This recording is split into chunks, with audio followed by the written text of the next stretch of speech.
Welcome, everybody, to the next edition of the HyperQast podcast. I'm Craig Stevenson, founder and CEO of HyperCube, and with me today is Chase Cunningham, my longtime friend and soldier in startup land. another poor bastard schlepping through the hustle. Yep, another person decided to set their whole life on fire for the pursuit of fortune and fame in startup land. Yeah, so far it's lots of hustle. No, none of the fortune or fame. We're working on it. I'm sure we're headed in the right direction. But give a little bit of background to about yourself. I know you were in the military. You're doing cyber stuff there. Why don't we start there through your startup, and then how you landed where you are now? Yeah, so I tell people all the time, like I'm just a lucky idiot that's been, bumbled into good things. I joined the Navy as a diesel mechanic. Wasn't supposed to be doing IT anything. Through a series of unfortunate or potentially fortunate events, I wound up messing around with some IT stuff, which got me into kind of trouble. And then someone recognized I had a talent for that and worked my way over into the crypto side of things. Did a bunch of crypto work, worked for Fort Meade for quite a while. Then, you and I talked about it before. When I was medically retired out of the military, I did training and certification on red team ops for Fort Meade and for other government agencies, schlepping the Pelican cases all over the country. And on to that, I wound up to go to Forrester for a few years, did a bunch of ZT work there. And now I'm over at Ericom, aka Zero Trust Edge, doing strategy. Very cool. Very cool. I do got to plug HyperCube or Greg, the person in charge of marketing, is going to kill me for recording this podcast. So I do have one thread I want to pull on. When you were teaching and doing the red team certification stuff, how much effort was involved in actually going to teach a class? Like, walk us through what was involved there. It was on a scale of like 0 being no pain in the ass to 10 being ultimate pain in the ass. It was like a 15, and it was a 15 for a bunch of reasons. We had to carry the gear. We had to literally lug. I think I had 6 Pelican cases that went with me on the airplane. In some cases, it wasn't even worth it to put on the airplane, so we put it in the car and drove it to wherever we needed to go. And then every time we went somewhere, you had to basically rebuild, re-network, re-architect the whole system, let everybody blow it up, because that's what you do on a red team, and then continually re-image and remove on and do that repetitively. And it was literally one of the reasons why I wanted out of that job. I did it for a while, and I was like, this just sucks, and there's got to be a better way to do it. Oh, I have a fun story from back in those days. So I used to do that type of garbage myself. We had an international customer one time, so we had to fly over and set up same situation. They had a classroom for us in some foreign country, so we had to fly there and set up an environment, which was a Pelican case full of laptops. Well, here's something interesting.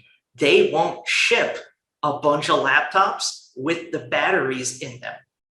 Because it's a fire hazard. It's a fire hazard. So we had to leave the batteries back here in the States, ship 24 laptops across the world. I want to say the total bill just for shipping the laptops there and back was something like 40 grand. Oh, yeah, I'm sure. Yeah, it was outrageous. And that was a very fun teaching experience where you have a whole bunch of laptops that are plugged in but have no batteries inside of them. So if somebody bumps the power thing, their laptop just snaps. Yeah, we had a similar one where I had to go to, I think it was North Carolina, and it was like, well, it's more cost efficient for you to just put this in the car and go down there. And I was like, you realize if someone sees that I've got $100 grand worth of gear in the back of my car, they're going to shoot me and take off with this. Oh, don't be worried, it'll be fine. Just go. Okay. Oh, I remember that. We were doing some stuff with Cisco, and they once sent me home from Cisco with a whole bunch of demo gear in the back of my car. And I was like, my car insurance is not going to cover the $500,000 worth of Cisco servers I have in the trunk of my hatchback if I get in an accident. That was right, really carefully. Yeah, that was the slowest drive home I think I ever had. But so here's my plug for HyperCube. If you'd had HyperCube back then, what would your like teaching experience have been? It'd have been super easy where I just flew to where I was going to go or drove or whatever, got on my laptop and said, hey, y'all, here's the environment. Here's the login and go off and do your thing. And then like, I mean, I use HyperCube all the time for a whole bunch of different things. The best part is you don't have to know how to do all the crazy wiring to make stuff work. Yeah. Like you just, cut, paste, click, done, cut, paste, click, done. That's the way to go.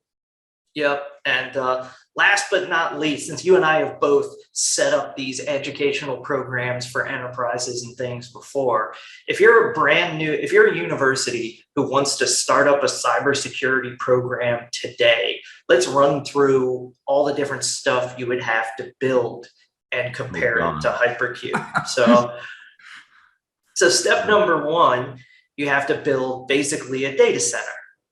Yeah. Right. So in order to have a decent cyber program, you got to have hands-on cyber labs, which means you have to have a physical, or you have to have access to a hands-on cyber lab. And you need lots of capacity because you do lots of things.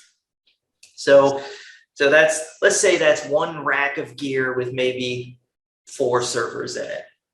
Yeah, that's a cheap. Yeah. So that's a pretty cheap one. I would say double it to be real, but pretty cheap. So those servers cost about what, 100, 200K a pop if you max them out somewhere in that range. Yeah, I would say you just right off the bat, you'd be saying about $500,000 just to like turn the electrons on. Yep. So it's $500,000 to turn the electrons on. Then VMware comes calling. So now you have to load that stuff up with vSphere Enterprise Plus.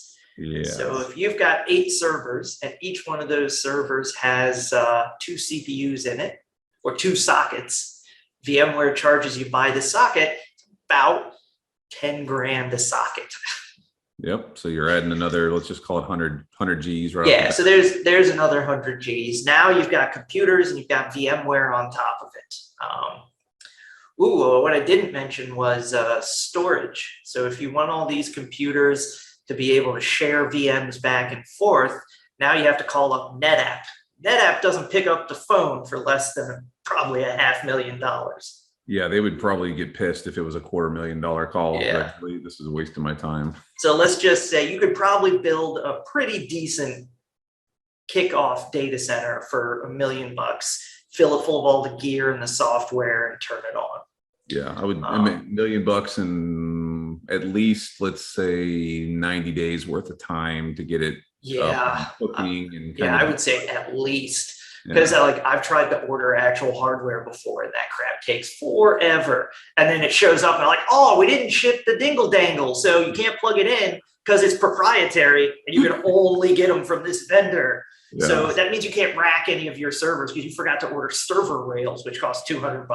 Yeah, and I always liked it too when it was you would have somebody build stuff in a vacuum, right? And then they get it the way they want it, and then another instructor comes in and they go, oh well, I did this thing, and then everything is screwed and then nothing works. And then you're like, okay, well, let me go start from scratch again, and you just go around. It's and like we haven't even got to the people yet. So now you've got your data center. Okay, that thing doesn't run itself. So you need a data center and essentially a data center ops person to keep all that stuff live and up and running. And that guy's not cheap. So that guy costs at least 150 grand a year, maybe 200. Then he may or may not know VMware. The answer is probably meh. Kind of ish. Kind of ish. You can turn it on and break things. Yeah. So now you need to either retrain all of your professors as VMware engineers. And I've heard professors with tenure are really good at doing the things you ask them to do instead of what they want to do.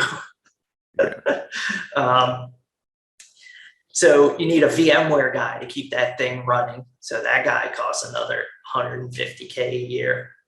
On the cheap side. On the cheap side, yeah. Now you've got all that stuff.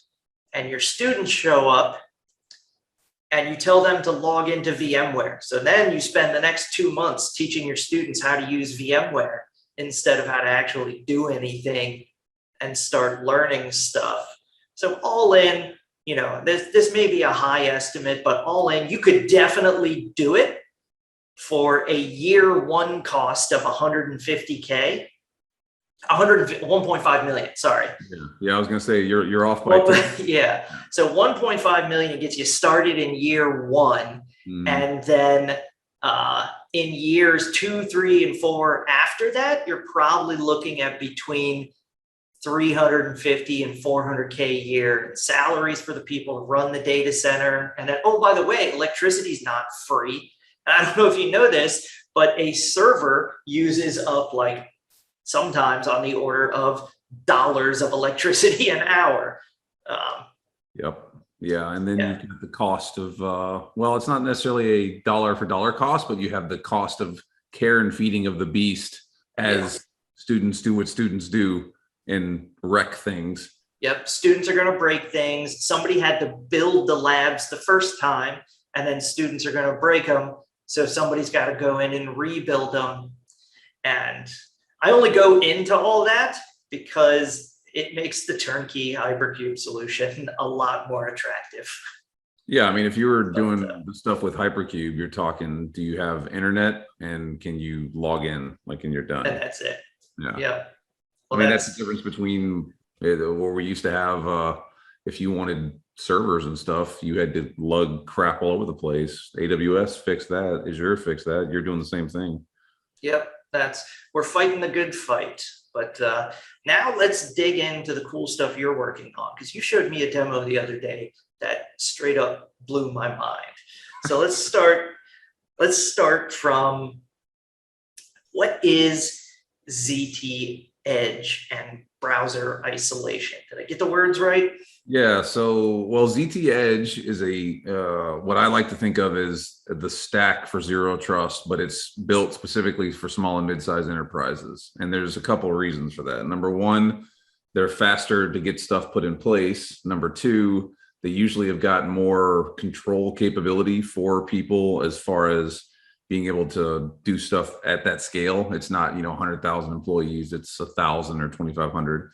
And then the other piece is really that ZT says you put controls in place where you accept that your users and your system is compromised, and then you build your controls around that instead of we'll be perfect, we'll never get hacked, we'll blah, blah, blah, blah, which doesn't work. So that's what we really built ZTEdge out with is the focus on those very basic principles. And oh, by the way, because we're using the cloud the right way, our stuff is priced at 50% of the competition.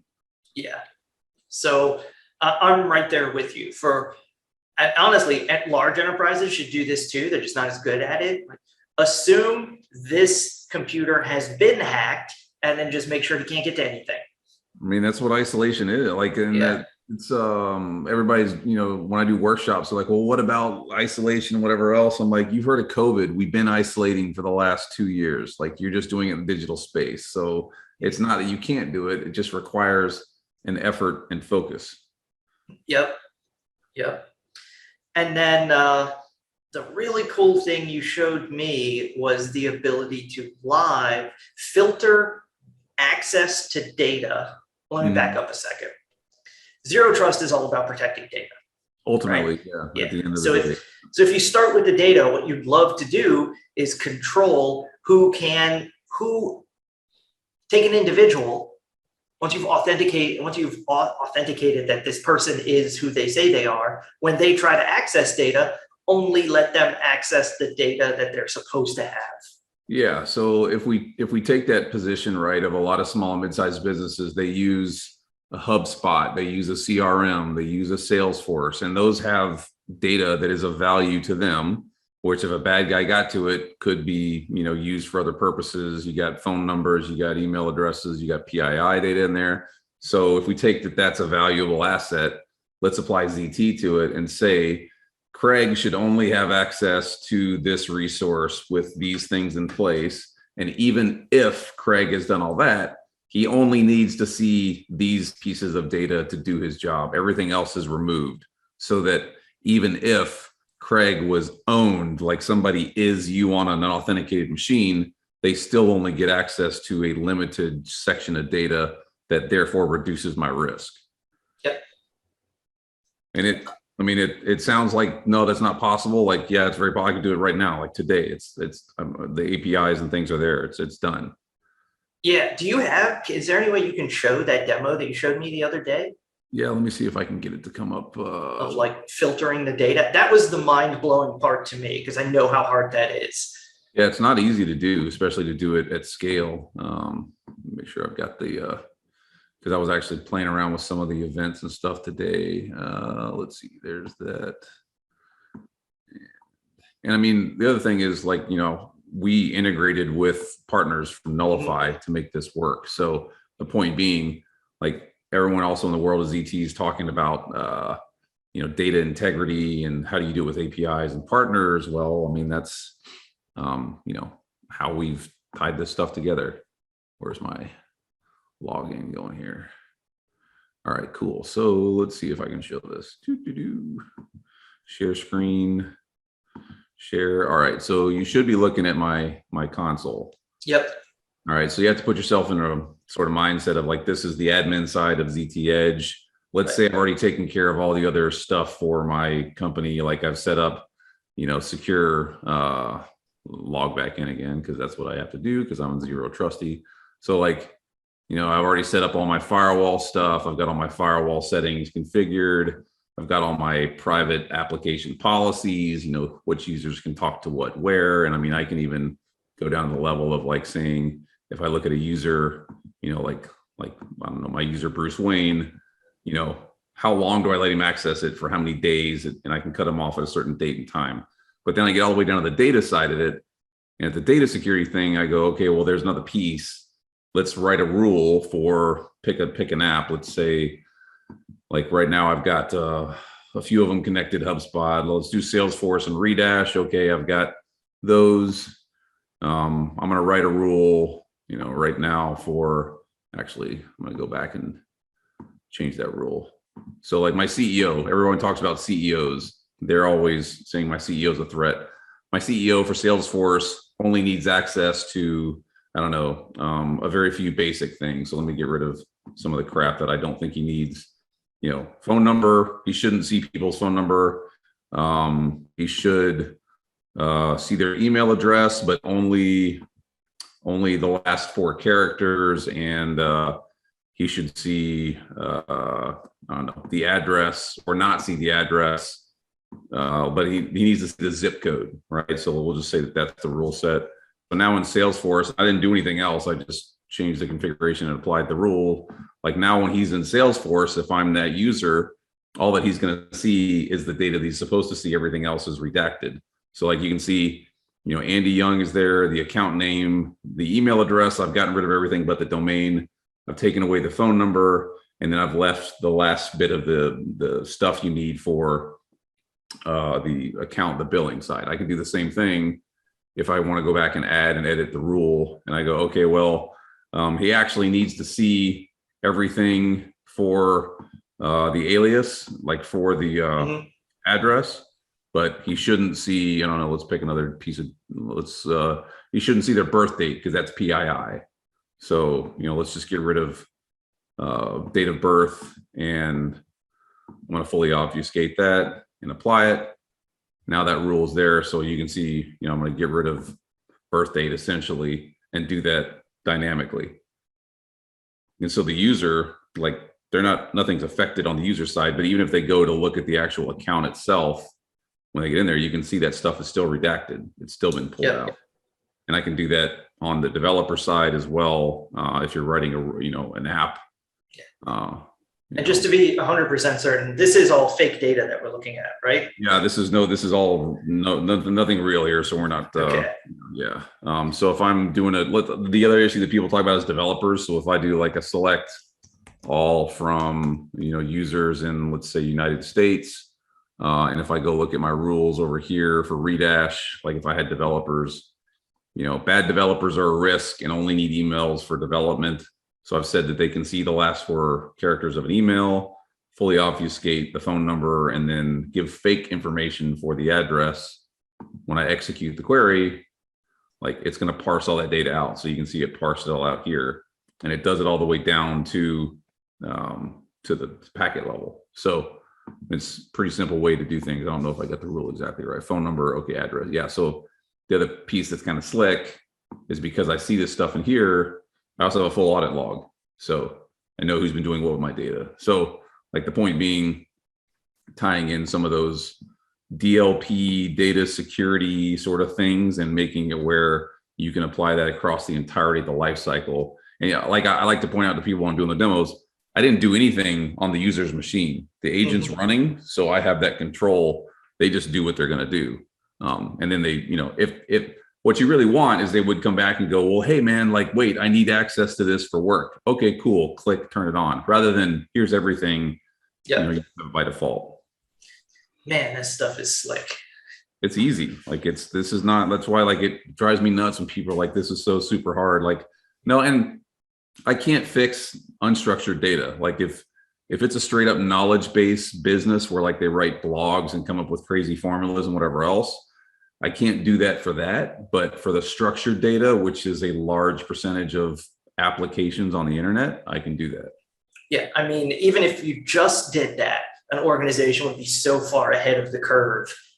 You reduce the risk is what it boils down to. I mean, hell, T-Mobile just got owned with 50 million people's stuff. And what did they get?